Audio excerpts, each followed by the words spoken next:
Welcome to the Goodfellow Podcast. I am your host, Joe Barone. We're coming to you live today, and if you like us, give us a thumbs up, and if you really like us, subscribe to our Patreon channel too. There's a few little extra things I throw in there that I don't really say on the air like that much over here. But anyway, thanks for tuning in, guys. Before I get started, I wanted to give a shout out to my girlfriend Giovanna. She's not feeling well. She's going through a lot of stuff. She lost somebody near and dear to her recently.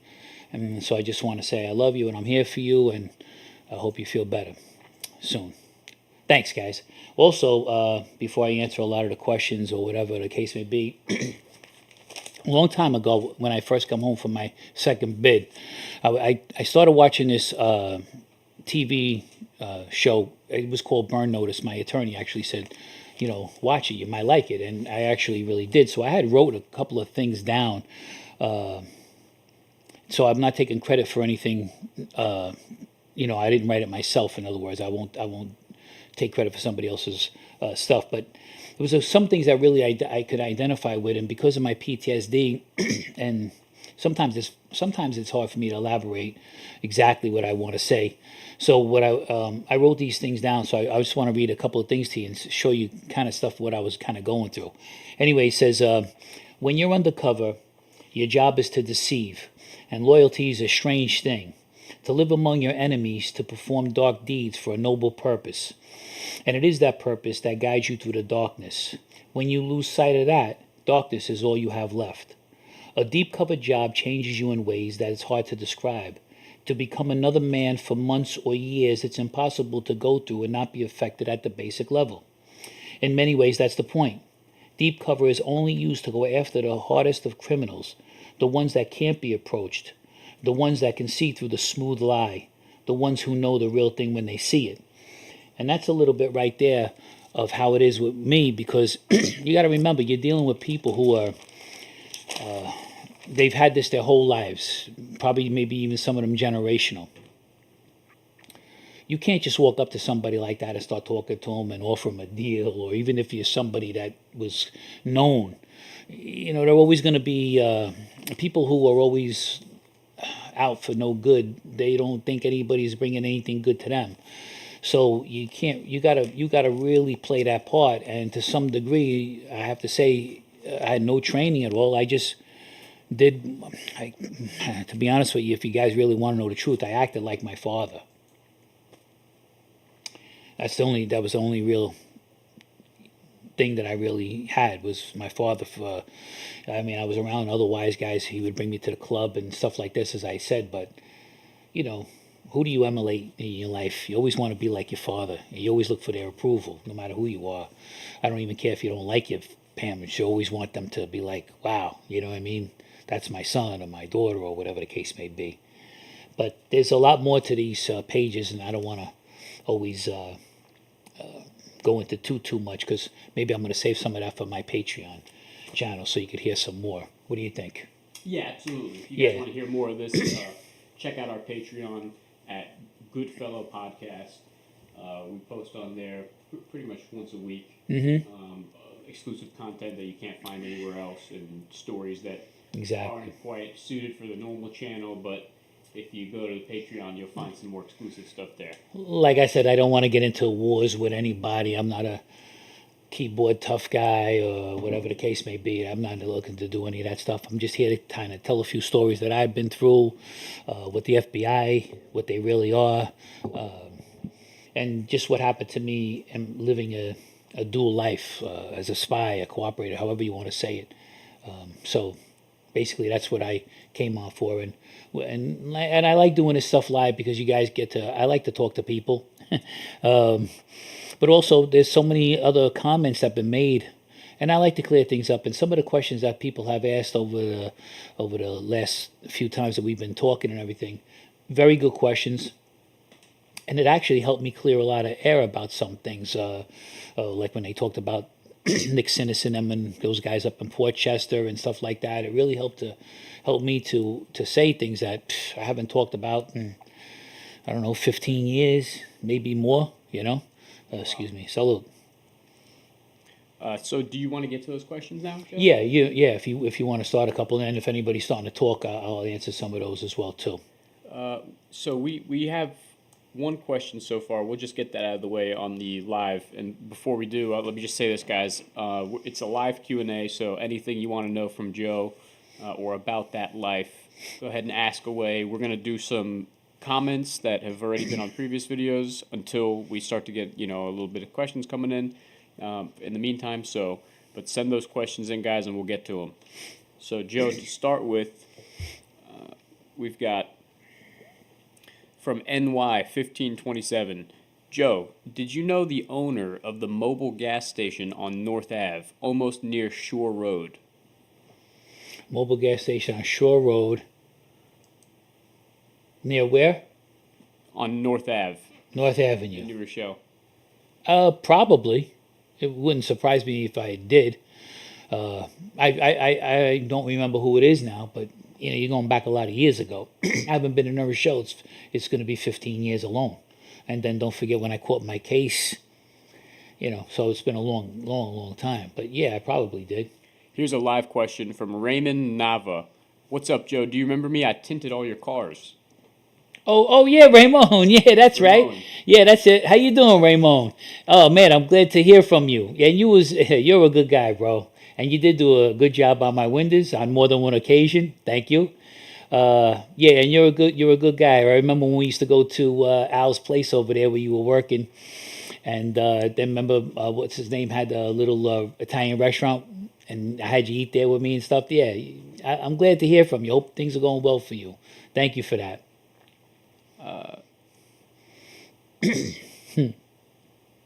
Eric D. Z1T says, did you ever have dealings with anyone in the Detroit partnership? Or did you ever hang out or deal with Joey or Mike Meldish, East Harlem guys, Maddie, Mike, Angelo Prisco? I knew them, but I never had no dealings with them. I was younger than them. But they were, I guess I mentioned Salerno, so that's probably why. But yeah, I knew them. They were scary guys. I remember back in those days. I knew them or heard of them. I mean, they were all over the Bronx, and you were right. There was a tough crew. They with the Purple Gang.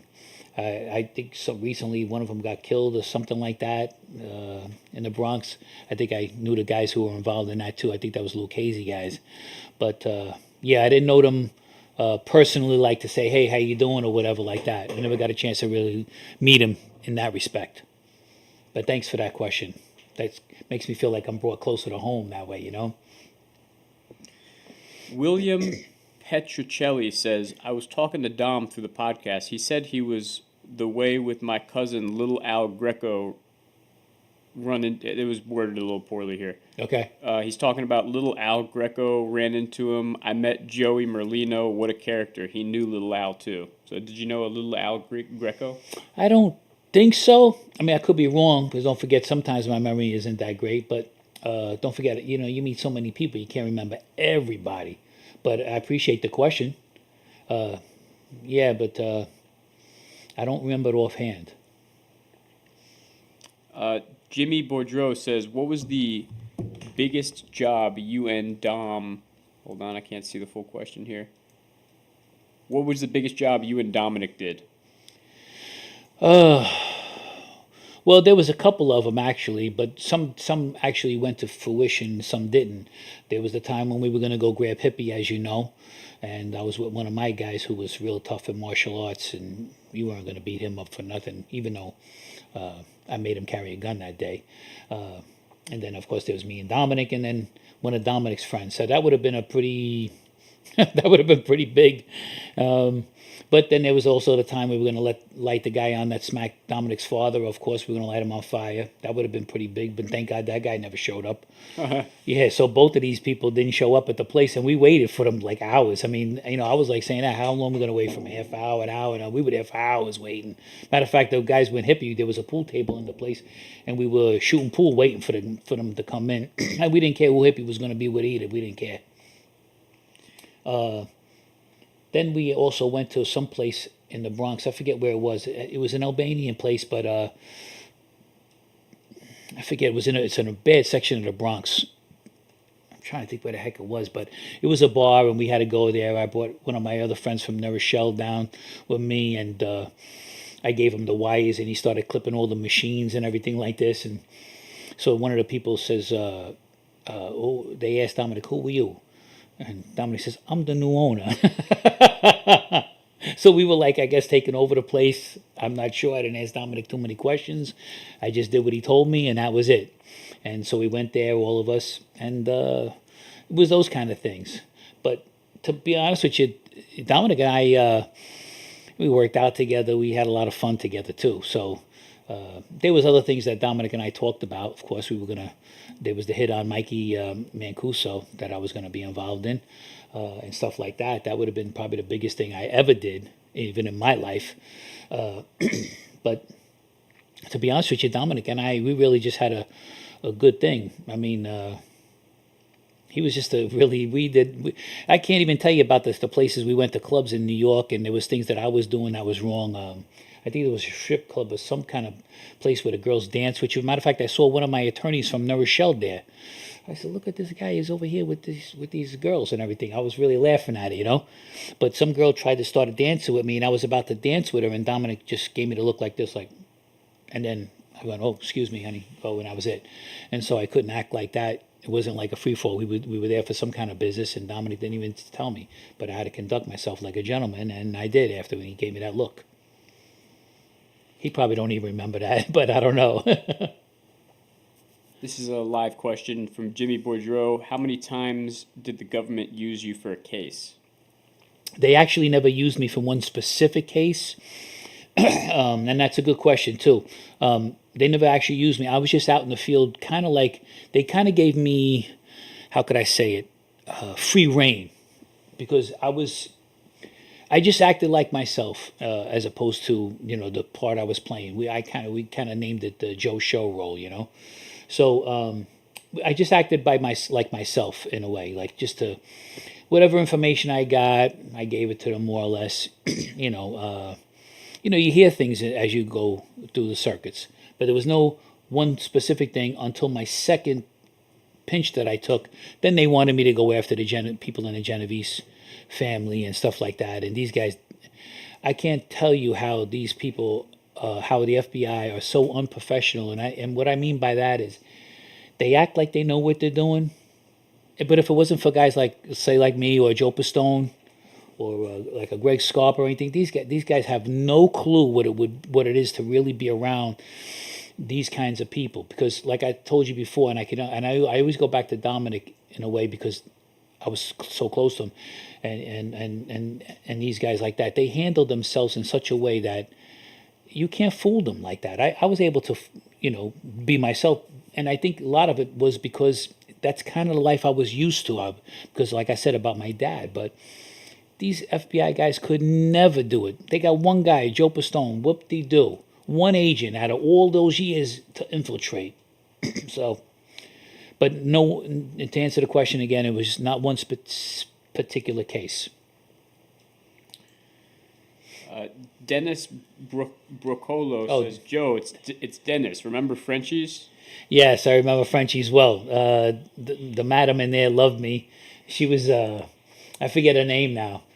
But when I used to go down there, because Dennis wanted to do his thing. As a matter of fact, I even took care of his father. His father was, Dennis, if you remember, I took care of your father. I gave him a few dollars I gave the girl a few dollars so he'd get polished up a little bit. It was a house in Alphabet Cities. Okay. Well, Dennis, do you remember when we were driving down to Frenchie's and I had my 45 in the car, and we're coming down. Was it the East River Drive? I think so. And we're driving, and this cab wanted to get over to get off the exit. We were getting off, but I didn't let him in because you either got to do two things. I'm a little bit wild on the driving side. I'm not gonna lie. You're either gonna go fast enough to pass in front of me, or you're gonna slow down and get behind me. Well, the cab driver, I was going back and forth to him. I said, pass me then. Well, he got on the side of me. He said something. So I had the 45 right here. And Dennis says, you remember on our office upstairs from Mr. Tony's on Williamsbridge Road, I shot my 45 in the file cabinet over there in the office. And so or was it? Or did you shoot it? I forget exactly. I think it was me, but anyway, it might have been you. And then I says to the guy, I says, listen, you feel you want to say something, shut your mouth, or I'm gonna. And the guy, I think he kind of had a clue that I had a gun and I was gonna just probably shoot him because we were driving. Yeah, we were driving. I would have just shot him, and would have been no big deal. He had a customer in the car too, so I would have had to shoot him too. But anyway, that's another. I remember it well, Dennis. I hope you're doing good. Here's a live question from David Cisneros. Greetings from Oakland, California. Was that your pops who got popped in Florida for shaking down the Union docks on Dodge Island? No. But thanks for that question. Yeah, no, definitely. And there was also another question.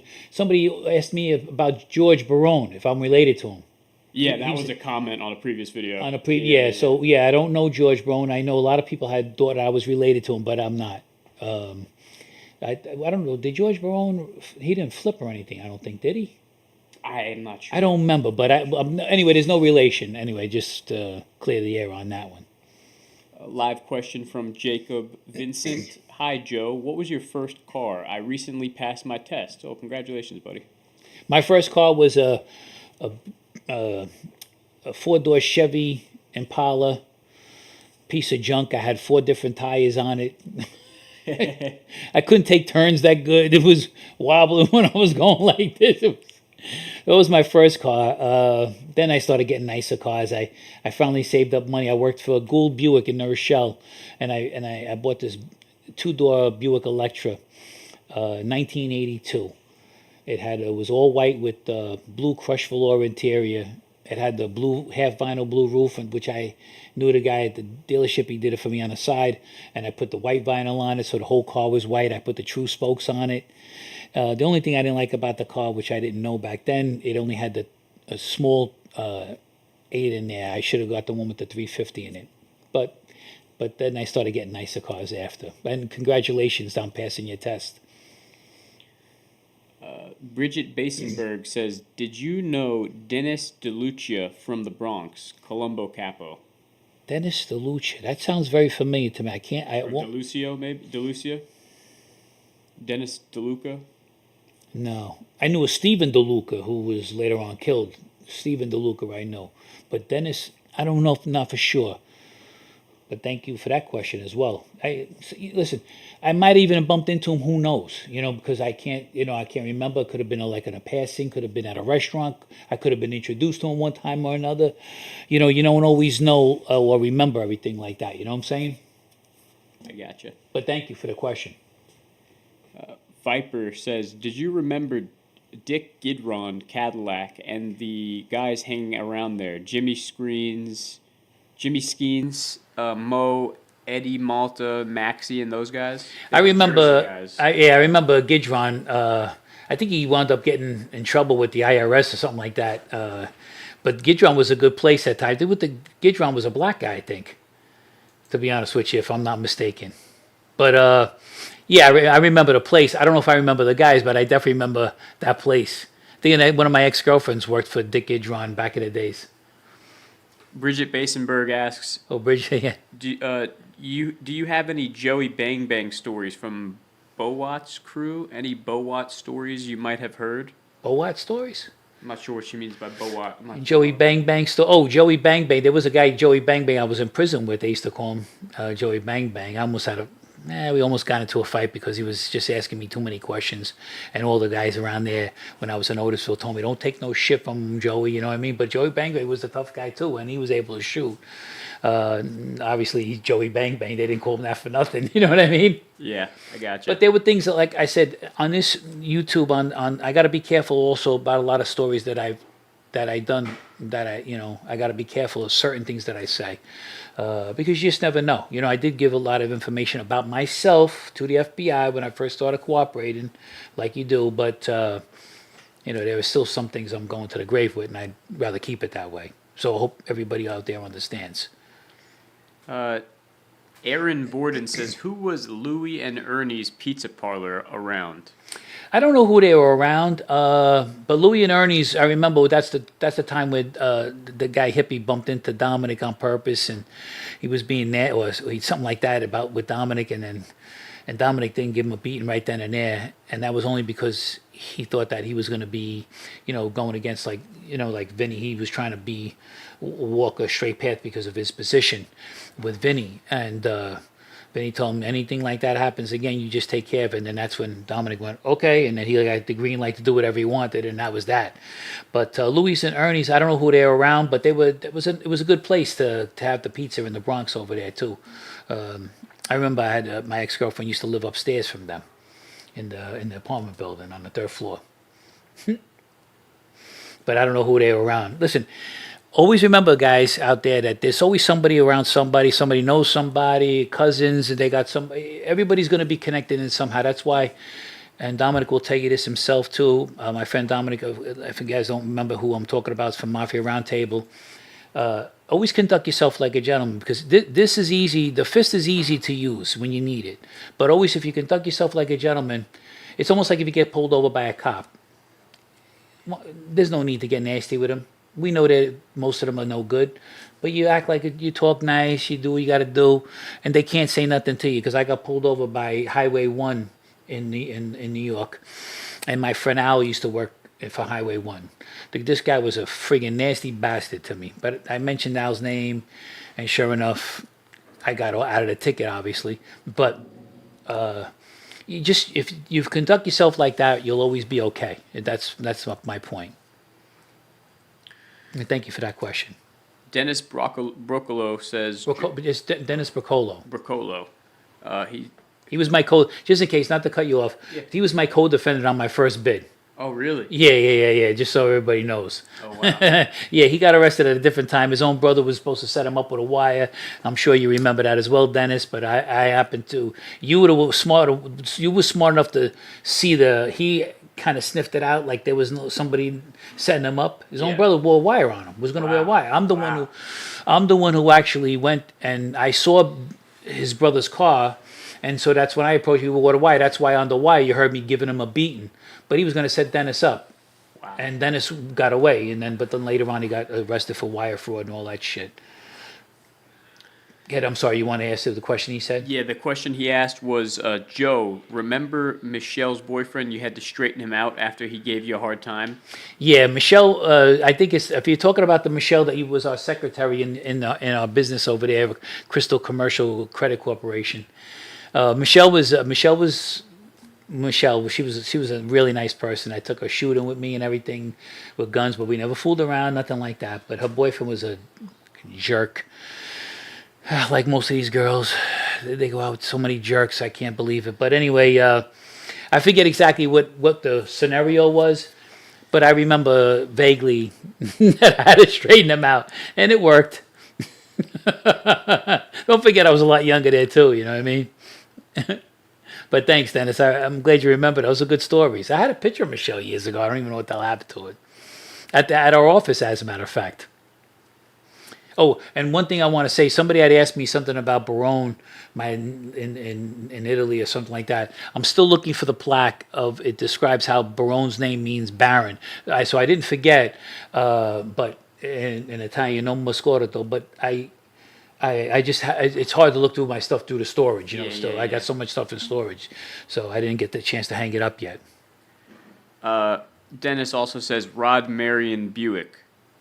Oh, Rod Marion. Well, I used to work for Gould Buick, and Rod Marion was he was the head of all the salesmen or whatever it was, maybe the general manager there or whatever it was. Rod Marion he was wacky, but he was a good guy. He treated me good. As a matter of fact, if you guys want to hear a story, I'm working for Gould Buick, and there was a guy, Tom McNamara, and he used to be a salesman in there. Well, he just was being I used to polish the cars. That's how I started in the car business. I started polishing the cars first, getting them ready to go out, and then I also do it as a side gig. And I still do my own cars today, because I do my own. But anyway, this guy Tom McNamara got nasty with me in the back. So I walked into the showroom. He's sitting at his desk. I says, "You want to talk like that to me again?" boom, I bitch smacked him. And the whole showroom stopped. There was music and everything. I smacked him. Well, he got up. He grabbed the screwdriver out of the drawer. And he was trying to stab me with it. So I walked around the desk and we're ready to go now that all the salesmen got in between. But Rod didn't fire me. Rod did not fire me. Yep. And yeah, so that's how much he liked me. Well, I think because he knew my father too, but he knew of him. But he didn't fire me. But Rod Marion was there. But then Tom McNamara came back in the back room. He says, Joe, I just want to say I'm sorry. I said, me too, Tom. Let's forget it, whatever. But, sometimes you got to bitch smack a guy. Sometimes, I know it sounds kind of weird, but, listen, it's one thing to have a disagreement, but it's another thing when somebody disrespects you during that disagreement too. You know what I mean? And he was just being like a real jerk off, and I bitch smacked him one crack. But it was like what are those things that they got on MAA? They smack each other now to see who gets knocked out. Power slap. Power slap. It's called. Okay, I smacked him, but not as hard as that. But it was this nice and really loud, and the whole showroom stopped. Everybody, there was people in there, customers and everything. Don't forget now. Hold on now. You're talking about I'm 62 years old now. I was 21 years old then. So, I really didn't give a shit. I was a little more hot-headed and ready to go at a drop of a dime. I hear you. So, Bridget Basenberg asks, do you have any Angelo Prisco stories? Well, don't forget, I don't know Angelo. And don't forget, too, that's a different family. I was more involved with the Genovese as far as because my father had papers, Bridget, and also don't forget, and in the end, I was really with the Bonanno family. But Angelo Prisco, of course, listen, there's plenty of stories about him out there. You know what I mean? But that's a whole different family. You know what I mean? But thank you still for that question. What family was that? He's a Colombo. Colombo. Yeah. Gotcha. Bridget Basenberg, again, another question. Thank you for all the questions, Bridget. What were you going to say? I did meet the head of the Colombo, Carmine Persico. I met his son in prison in MDC when I was there. What was his name? I forget. Nice looking kid. He wound up going away, I think, for life too, for murder or something that too. Yeah, but smart guy. He would read he was strictly by himself in MDC. People respected him, and he was more or less very quiet. He'd get up there and he'd just be reading the papers like this, and he was really quiet. I said hello to him a couple of times, but was never no conversation with us. And I would never approach anybody like that unless somebody said, "Hey, this is so and so," Right. Yeah. And on my first bid, I did meet a guy called Patty D'Amato. That was when, Bridget, since you seem like you know a little bit about the Colombos. There was a war going on between them. I think when Vic Arena, and there was somebody wanted to take over the family or whatever the case may be. And when I was with Patty D'Amato in MCC, he kind of pulled me a little bit with him a little bit. I think he liked me, and I guess he was looking for me to watch his back. I don't even think he's still alive now or not. I'm not sure, but I remember some of those guys like that. And but thank you for the question. Another question from Bridget. She says, "What was Stephen Crea? What was Stephen Crea's rep on the street when you were growing up?" Oh, he was a tough guy. Yeah, he was a tough guy. My ex-wife actually met him because he wanted to do something with his hair. He was losing his hair, but I knew Stephen. I knew because he was around. He was around Mount Vernon, Bronx. So him, I knew. I could actually go up to him, "Hey, Steven, how are you?" like that. But he was tough with his hands. He's still a tough guy, if I'm not mistaken. But he was a. To be honest with you, they called him, I think, the Wonder Boy or something. I don't know why, but he was a good guy to me and anybody else that I knew. I don't know, but he definitely had a good reputation out in the street. That's for sure. And he's no rat. That's for sure. Xavier James, welcome back to the show. Good to see you again in here. He says, "Hope all is well, guys." He also says, "No, Angelo Prisco was with the Genovese." Oh, he was. Then I don't know. I didn't know him then. Okay, so There's a couple thank of you for different correcting Priscos, though, right? that. Sometimes how many of them can I keep on remember? But thank you for that. That's good. Thank you for correcting that. Thank you. No more live questions for the time being, so we'll go to the comments. Oh wait, Dennis Bracolo, Pasta. Yeah, that one I remember because I used to go to Pasta regular because my friend Louis Bastone And there was a big fat guy, Fonzie, that used to own it with him. I forget, there was another chef that was in there too. I think the chef came from Joe Nina's restaurant, which was a very popular place for wise guys. He was actually, I think he became partners in that place with Louis Bastogne. Louis Bastogne and my father were very good friends at that time. They used to be in the hairdressing business together.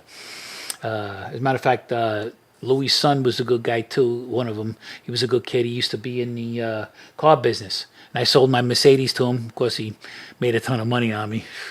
Guy thought he would give me a break, but no. But Louis Bastogne and Pasta. Matter of fact, there's a story when Ralphie Coppola, when he was alive, was eating in there, and I think he was with Nick, and both of them were involved in the Jacob Javits Center. Nick used to call me. He used to leave messages on my phone. Hey, Joey, we got to be here at a certain time. It was kind of funny how he would leave the messages on the phone. But so I told Louis, I said, Louis, come here. So I said, look, I'm going to pick up Ralphie's check. He said, oh, no, Joe, don't do it. Ralphie don't want nobody to pay for anything for him. I said, I don't give a shit what Ralphie wants. I says, now Ralphie's was a big shot. Plus, he was tougher than me, too. But I know him since I'm a kid, since I'm like 16 years old or whatever. Right. So he says, no, you don't want nobody to pay. I said, just give me the check anyways. Don't. So Louis gave me the check. So then Ralphie pulled me outside. He said, look, he says, Joe, he says, don't ever pay for me again. He said, I pay for you. You don't pay for me. Yep. Wow. And then that's when I knew Ralph. Wow. Yeah. And then I knew something happened to Ralphie. So he changed. I don't know why. But maybe there was a reason for it. I don't know what it is.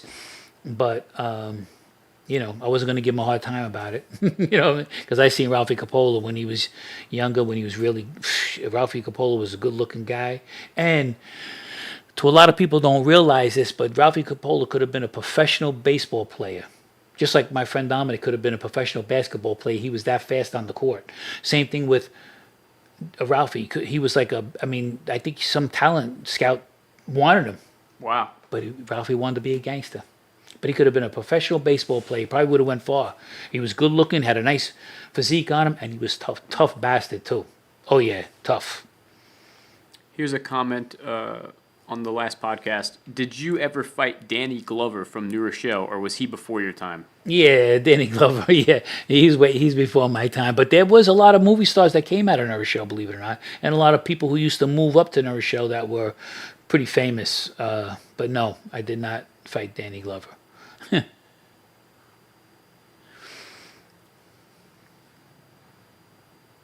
Oh, Bridget from... No, did I know... We got another live question from Bridget. Did you know the Urgitanos, Joey and the Father cheesecake? I knew of them. The son of... they call him Joe. Yeah, one was cheesecake, one was cupcake, I think. I knew of them, too. I think my father knew them, but they were very well known. But I never got a chance to meet them. I don't know why. My cousin George, too, knew them. My cousin George Patty knew them. But yes, I did hear of them too, but I never got a chance to meet them. Sometimes, just so you know, Bridget, I got involved, but I kind of kept my distance a little bit too, because I knew, look, I was proposed, as I think I told you or mentioned before, that I was going to become a maid member, full-fledged member.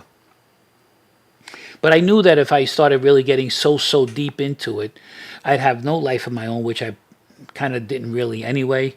But I knew they would get me straightened out right away. And to be honest with you, I wanted it, and then I didn't want it because of what I was doing. So I kind of, and if you listen to Dominic on his on Mafia Roundtable, he'll even say it too. I always kind of I tried to stay within a certain comfort zone for me because, listen, what I was doing was pretty dangerous. You know what I mean? It could have cost me my life. So, but that's a good question. I did hear of these people too. Viper asks, did you know Frankie Disome? Disome? You see that there? Where's Frankie? Disome. Frankie Disome from New Jersey, and his father Sheesh. No. A lot of the guys from Jersey I probably wouldn't know because, believe it or not, I didn't drive over to Jersey that much. And no offense to anybody or anything like that, but I didn't really go there that much. I knew some of them other guys from Rockland County, a lot of guys I heard of. My father used to go see a guy up there. I think I went with him once or twice, things like that. But I kind of stayed within that kind of little bit of a circle, except after my first bid. That's when I was going to Brooklyn a lot. I was going to Brooklyn like 4 times a week with Bobby DeFeo, and that's when I was started going around Spiro's crew. And I think I mentioned before I was hanging around with the guy Murray. I guess Murray was doing a lot of things for him, and that's what happened. Here's a comment from the last podcast. I really enjoyed this episode a lot. Joe is steadily becoming my favorite in the mob genre because he is sincere and down to earth, not involved with all the YouTube drama. I like hearing about Rudy Pipolo. I just can't find any info or photos of him on Google. Just that fake Rudy Pipolo from the HBO series. Oh, I have a picture of Rudy. Well, maybe we'll put that up. Yeah, I'll see. Yeah, I'll see. I have a picture of Rudy. Now, Rudy Pipolo was my father's guy. Rudy, I think I mentioned the fact that when it was 4th of July, he gave me a $50 bill, told me give me half to my father. So give you half to your sister. I went, yeah, okay, Dad, no problem. But Rudy had a poodle. He loved the poodle. He had German Shepherds, and he had the poodle. He loved his dogs. But Rudy was really rough. He had all the Pipolos that I knew. His brother Louis, who I believe is still alive. His brother Tommy, who passed away. And his brother Tommy had 2 daughters I was very close with. Tommy was good with me. Tommy actually gave me one of my first diamond rings. I think I don't know if they stole or whatever they did. Who cares?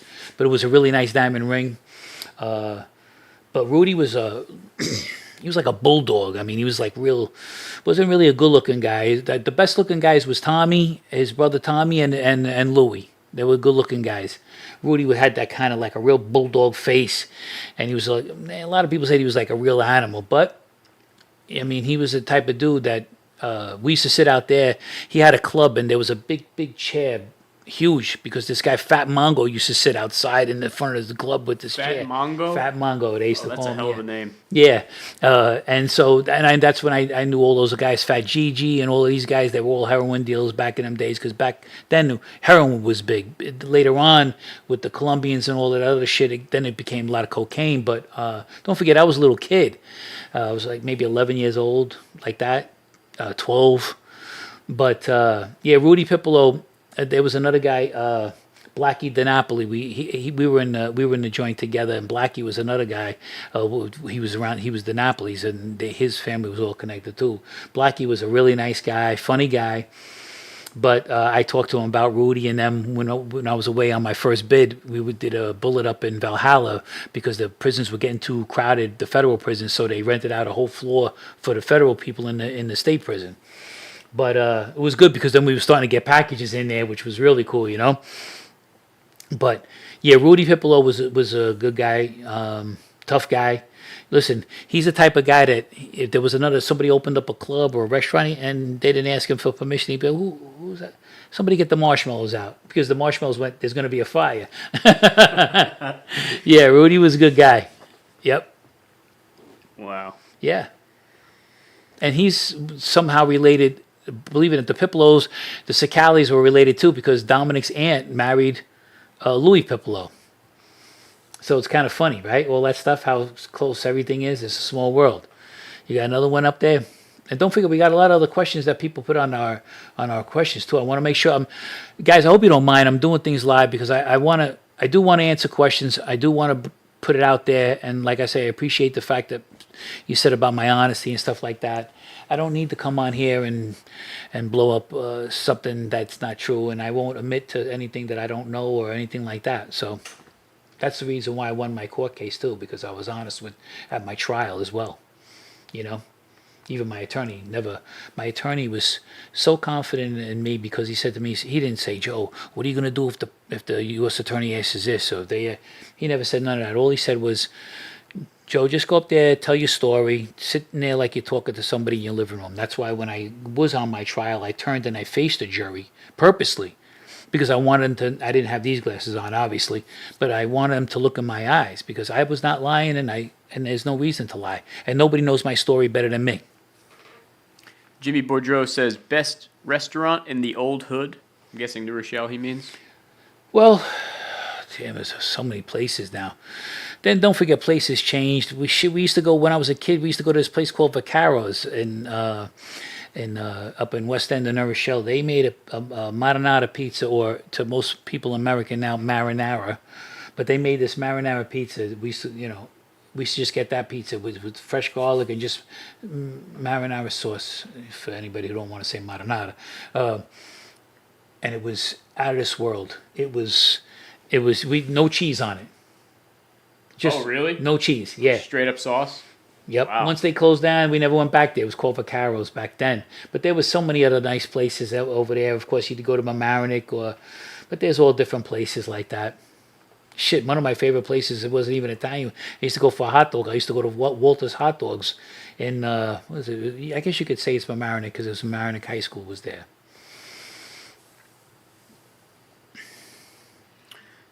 This is a comment from the last podcast.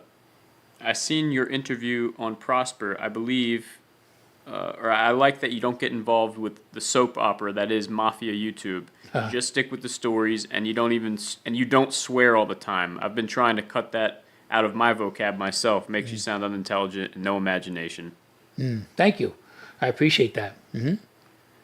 Hey, listen, sometimes you're going to say what it is, but some phrases, some talk needs a curse word in there once in a while because it don't give it the same thing, That's why I hate when sometimes they edit, and I agree with you. Sometimes it's too much, and if it's too much, then you don't know what the heck you're saying. But Right. Once in a while you throw it in there, it fits. It's part of the genre, right? This is an anonymous username. Says we had a mutual friend, RC, on the west side. RC, was that That's Ralphie? the initials. That's his Ralph initials? Capolo, maybe. Yeah, maybe it was Ralph Coppola. It's probably true. Yeah, it's probably that's true because like I said, I know Ralphie since I'm like 16 years old. Wow. Yeah, Ralphie. Matter of fact, he came to me once. I saw he was driving around New Rochelle, and he said, "Joey," and I pulled over, and he said, "Listen, can you do me a favor? Tell your father to get in touch with me." And I think my father had to help him out with something, and he might have got in trouble or something in New Rochelle. And my father had a lot of connections, obviously, in New Rochelle, and that was that. I just wanted to say, guys, we're coming towards the end of this live stream here. Get in all the final questions you want to ask Joe before we sign off for the day here. Anything at all you might want to know, stories, questions, hit the like button on the stream. We really appreciate it. I'm going to go ahead and read a couple of more from the comments, Joe. Yeah, please. last Like I said, podcast. I'm not trying. I hope I'm not boring anybody. Like I said, I just want to get those questions because you guys are watching me, and I appreciate everything you say. Like I even said, I don't even care if it's a bad one. If it's so bad, I'm not even going to entertain it. But if it's about my glasses again, I don't mind saying it again. These are prescription, and the lights are bright in here, so that stuff I don't mind. I laugh at it, but I'm cool. Whatever you guys want to do. I just want to make sure you know that I'm aware of what you're asking me, and I am trying to get any of your curiosities, taken care of. P.F. Droney says, my grandmother has the same pajama top as Joe. That was the one. Oh, maybe on my other podcast? Yeah. Well, hey, listen, I bought, believe it or not, if I tell you the truth, those pajamas, I bought them in Bloomingdale's. Was it Bloomingdale's? No, No, Lord and Taylor's. Uh-huh. Okay, Lord and Taylor's in Eastchester, New York. And they're about 20 years old. Believe it or not, they still fit me. And they're comfortable as shit. And you know what it is? And I used to always say like this. They said, Joe, they said, what? That's a nice outfit. What? I said, these are pajamas. They said, really? I said, yeah. They said, it looks like an outfit. I said, see, I can go out, and then when I go home, I don't even got to worry about changing. I just jump right in bed. Nice.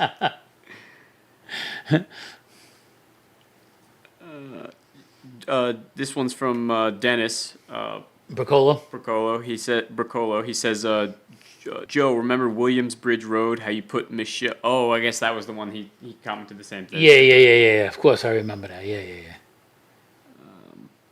Yeah. Hello, Joe from Belfast, Ireland. How are you?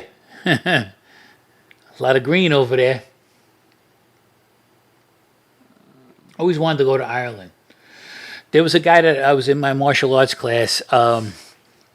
His name was Morris, I guess we called him, and that was his, he had the real broke, accent, like but I wanted to go to Ireland with him because I always wanted to go there because I saw John Wayne in that movie, The Quiet Man, and so there was Innisfree or whatever it was, but it looked really beautiful there. So I says, look, I'd really like to come with you, just to because he wanted to go back home, and he says, Joe, he says they're gonna, he says that, you're gonna get into a lot of fights when you go there. I says, why? He said because I'm American, and he says the girls always go with the American guys because I guess they think they got the money or whatever the case may be. He says, I says I don't mind if I gotta have a few fights with him, He says, but they're dirty fights, Joe. I says, oh, all right, that's why, and then they do carry the shillelaghs, which they'll crack you over the head with if they had to. What's that? Shillelagh is like a stick that you walk with. But but don't let me tell you something. Them Irish guys too. My friend Morris, when we was sparring and everything, he had feet. Now his feet were they were thick, and when he kicked you, oh man, I mean he hurt you. Wow. But every time he was kicking me, I started blocking it with my elbow, and he started getting lumps on his shin because it was like funny as shit, But he was tough. He was a tough guy. Yep, Morris. He was in love with his first cousin. Oh, jeez. And he was embarrassed to go inside the drugstore to ask for the condoms, the rubbers and stuff. So he says to me, yeah, because his cousin was beautiful. His first cousin was beautiful. I saw them. So he says, Joe, could you go in there and get him for me? I said, all right. So I went in and got him. I says, we were young, so I was like 21 years old, 22 years old. So I got him a box of the big box because I figured he's young, he can go for a few times, So I said, here's enough for maybe a week. That's hilarious. Yeah, in love with his first cousin. That's the way it happens, though, in those small towns, too. I guess so. Yeah. Xavier James says, was there ever a time you saved anyone from being killed? Oh, sure. Of course, I say. I'm the one, actually, who, I think, alerted the hit on the judge, on Judge Garifas. And Who was your judge for your trial, right? No, he was actually, he was in the Eastern District. I was in the Southern District. Okay. So he was actually, there was a hit on him, and also Andrew, that was the name, he was the USA, Andreas. Greg Andreas was his name. So there was a hit on there, and I got wind of it, and that I did tell the FBI about. And so I guess I did save them, and to some degree, I probably saved Mikey Nose's life too, because he got arrested, but because he was as sure as dead, believe me. So I did save somebody's life as far as that's concerned. Probably I probably saved my friend Pete's life. That kid I talked about plenty of times. That I told you everybody I told him about what I was doing. Of course, he knew my whole story. Because he was going to get hurt plenty of times. I don't know if they would have went too far and killed him because he was kind of cocky in a way for certain things. But I think he would have got scared when the men really would have came to get him. But they were going to hurt him. I told you my father knew about it, so I guess indirectly I saved his life a lot of times too. So yeah, that's actually a really good question. Thank you for that. Guys, we'll do one last question here. I'm going to give everybody a chance to send in a really good question, and we'll have Joe pick the one he likes the best. We're just going to do one more here, and then we're going to sign off. We appreciate you guys for listening, watching, share the live, like the live, and we appreciate it. Yeah, thanks. I mean, I'm going to try to do a live one. We're going to try to do maybe a couple times a month, maybe. Yeah, I Something think like so. that. Yeah, only because I want to talk to people. I definitely want you guys to understand what it was to be me out there. It was hard in a lot of ways. It was sometimes scary, sometimes fun. I had to juggle so many different things because I was trying not to get in trouble, trying to do the right thing. Between the girls I was with and other people I couldn't talk to or tell the truth to, and even the wise guys I couldn't even tell the truth to. It was really hard for me, I guess, in its own way. I can't really exactly say what was worse or what was better or whatever. But I mean, I miss a lot of the times. I'm glad I got to be back with my friend Dominic again. That's really a good treat, and I guess everybody deserves a second chance in life, And I'm glad he got it. I hope I got it. So, you know, or at least if I didn't get it, I'm hopefully my second chance is still waiting for me out there. I don't know. But I really appreciate all the live questions. I also appreciate the comments, as we always say. And I'm always going to try to answer whatever I could. I won't lie about who I know and don't know, and stuff like that. I'm not going to play games with anybody out there, just like I've always been my whole life, more or less. Guys, just to reiterate, we're going to do one last question. As soon as another question comes in, we'll do. Ramon says, "Good to see you." What did he say? Good to see you, Joe. And Ramon Nava says, "Good to see you, Joe, and hear from you. Some of us in New Rochelle miss you." Thanks for that, man. That's really, really nice. Yeah, I really appreciate that. Yeah, Ramon, like I said, was a great guy. Yep, good people. His family was good people. Everybody. Yeah, tell all those people out there that do miss me and talk about me from time to time. Tell them I miss them too, and thank you for asking about me and thinking of me from time to time. Appreciate that. Mr. T Drip says, "Do you have any funny stories with Dominic or Vinny?" We'll make that the last one. Yeah. Oh God, Dominic was kind of funny in a lot of ways too. When we went down to, Dominic was going to get the engagement ring for his wife, fiance at that time, and we went down there, and Dominic is hard to keep a secret sometimes because he's so excited about things sometimes. But he had gotten a ring. I think he spent $300 on it. It was a diamond chip like this big. The ring was like just a bullshit ring, instead of the one he really got for her. So we had this big engagement party, and he gave it this little ring, and she was like, "Oh, thank you, Dominic." You know what I mean, like that. And then Dominic says, "All right, here it is." And he couldn't hold it in no more, but he gave it a big ring. It was like 4 carats compared to the diamond chip, and then we went, "Oh wow, thank you," like that. But yeah, we had a lot of funny stories. Dominic and I guess I'll try to remember a few, and I'll recall them. But look, we had a lot of fun. He just was Dominic, believe it or not. I think he needed a release with a lot of things out there. He was just so much pressure running his crew that he did. And so a lot of times when I went with him, when we were serious, we were serious. When we had fun, we had fun. When we laughed hard. I think one time when we were in Hawaii Sea in the Bronx, and he asked me to come by, have a drink with him. I did. And there was this guy, Gregory Hill. And Gregory Hill's a nice guy. I liked him. I got along with him. He was very respectful, and wasn't a punk or anything like that. He tried to grab Dominic one time, and of course, naturally, he's my captain. So I went after Greg like that and got him away, got him not to get near Dominic. And he goes, "Oh, it's like that, Joe?" I say, "Sorry, Greg." Yeah. And then Dominic was laughing, like that. But yeah, we had a lot of good times, and there's a few more stories I'll remember, and I'll come up with them. I'll tell you. But thanks for that. Yeah, I like those fun times. Thank you guys so much for watching and listening, and those who commented. Thank you for your questions and comments. Yep. We really appreciate it, and tune in next Monday, for the new episode. Joe, you have anything you want to say? I just want to say thanks again to everybody out there. Thanks for giving us the likes or dislikes. I don't care either one, but I really appreciate it, guys. And you guys take care. Have a great, it's a Memorial, right? Yeah. Yeah, have a great Memorial weekend. Enjoy the rest of it.